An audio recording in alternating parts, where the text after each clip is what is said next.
Sanibonani khala maphupho mawukuthi umusha la ekhaya besicela nje ukuthi subscribe ukuze-ke njalo masifaka la ku-YouTube channel yethu ungaphuthelwa noma ngabe nini. Uma ukuthi-ke le video uyibuka ku-TikTok besicela ukuthi uphuthume bakithi useshe lapha ku-TikTok ufike usifollowe.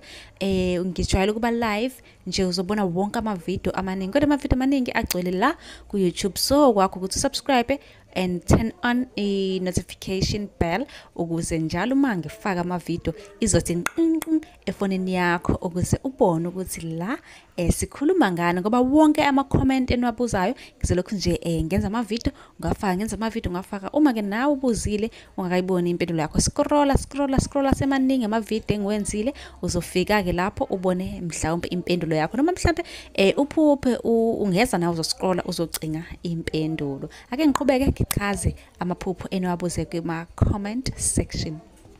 Ake sikhulume ngenhlanzi. Ngolimi lamanje bathi ufishi. Ngiyathemba ukuthi-ke usubscribe-ile wasilandela. Inhlanzi-ke noma ufishi, lokho kusuke kuyisibonakaliso, uboniswa inhlahla enkulu ezayo. Ufishi nje kusuke kuyinhlahla, okusuke kusho ukuthi khona iy'nhlahla ey'vulekayo, khona okuhle okuzayo okumele ukulindele.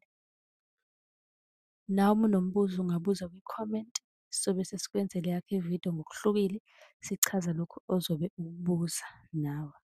Kanti uyakwazi-ke ukusibhalela ku-TikTok ucele inombolo ka-WhatsApp, usibhalele nje ku-inbox.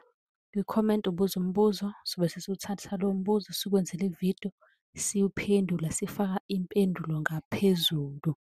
Sichaza kabanzi ngalokhu wena ozobe ukubuzile ukuthi kahle kahle sibuza noma yini, noma ngase siwona amaphupho kuseceleni ngokwesintu ubuze nisale kahle.